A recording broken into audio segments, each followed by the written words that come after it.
హైదరాబాద్ మియాపూర్లో దారుణ ఘటన వెలుగు చూసింది. ప్రియుడితో కలిసి ఓ మహిళ తన భర్తను చంపి పూడ్చిపెట్టిన ఘటన ఆలస్యంగా వెలుగులోకి వచ్చింది. తన భర్త కనిపించడం లేదని గత నవంబర్లో పోలీసులకు ఫిర్యాదు చేసింది ఓ మహిళ. దీంతో మిస్సింగ్ కేసుగా నమోదు చేసుకున్న మియాపూర్ పోలీసులు దర్యాప్తులో నమ్మలేని విషయాలను బయటపెట్టారు. ఫిర్యాదు చేసిన మహిళనే తన భర్తను హత్య చేసి పూడ్చిపెట్టినట్లు పోలీసులు గుర్తించారు.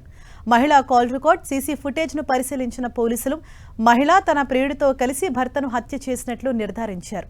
అంతేకాదు, హత్య అనంతరం తన భర్త మృతదేహాన్ని మహారాష్ట్ర సరిహద్దుకు తీసుకెళ్లి పూడ్చిపెట్టినట్లు పోలీసులు గుర్తించారు. రైట్, మరింత సమాచారం మా ప్రతినిధి కిరణ్ మనకు అందిస్తారు. కిరణ్, అసలు ఏం జరిగింది? పోలీసులు వెల్లడిస్తున్న డీటెయిల్స్ ఏంటి?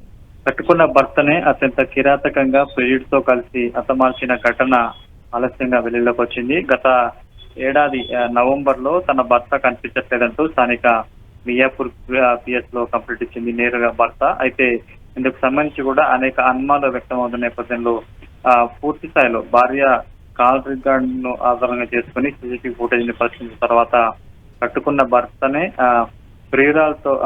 ప్రియుడితో కలిసి భార్య అత్యంత కిరాతకంగా హతమార్చి ఆ తర్వాత మహారాష్ట్ర సరిహద్దులో పాతిపెట్టినట్టుగా గుర్తించారు. ఇక పూర్తి స్థాయిలో దాదాపుగా 7 నెలల పాటు ఎంక్వైరీ చేసిన పోలీసులు కీలక సమాచారం రాబట్టి ఆ తర్వాత అక్కడి పోలీసులు ఎక్కడైతే హతమార్చి ప్రియుడితో సరిహద్దు ప్రాంతంలో పాతిపెట్టిందో అక్కడికి ఆమెను తీసుకెళ్లి అక్కడ స్థానిక పోలీసులు స్థానికుల సహాయంతో కూడా మృతదేహాన్ని కూడా హైదరాబాద్ కి తరలించారు. అయితే ఈ అంశానికి సంబంధించి కూడా చాలా కీలక విషయాలు ఇంకా వెలికి చూడాల్సి ఉంటుంది. ఎందుకు అత్యంత కిరాతకంగా హతమార్చి హైదరాబాద్ ను వదిలేసి ఆ తర్వాత అక్కడ పాతి పెట్టాల్సిన అవసరం ఏమొచ్చింది ఏంటంటే ముందుగా, ఎందుకంటే ఈ కేసుకు సంబంధించి భర్త కనిపించట్లేదంటూ కూడా మిస్సింగ్ కేసు నెంబర్లో కేవలం మిస్సింగ్ కేసుగానే ఉన్న దానిని మర్డర్ కేసుగా మార్చారు మియాపూర్ పోలీసులు.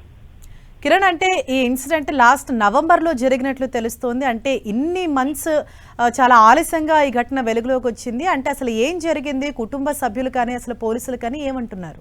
ప్రస్తుతానికైతే ఇటు చాలా కీలక విషయాలనైతే ఇంకా ఈ కేసులో కూడా కనుగొన్నట్లుగా మియాపూర్ పోలీసులు చెప్తున్నారు. కాబట్టి పూర్తి స్థాయిలో ముందుగా, ఎందుకంటే భర్త కనిపించట్లేదు, స్వయంగా భార్యనే నవంబర్ లో వచ్చి ఫిర్యాదు చేయడం, కానీ అనుమానం రావడంతో కూడా కాల్ డేటా, సీసీటీవీ ఫుటేజ్ ఆధారంగా కూడా ఎట్టకేలకు మిస్సింగ్ కేసు కాదు మర్డర్ చేసినట్టుగా మియాపూర్ పోలీసులు గుర్తించారు. కాబట్టి పూర్తి వివరాలు ఇక పోలీసులు వెల్లడించాల్సి ఉంది. Okay, right, thank you Kiran.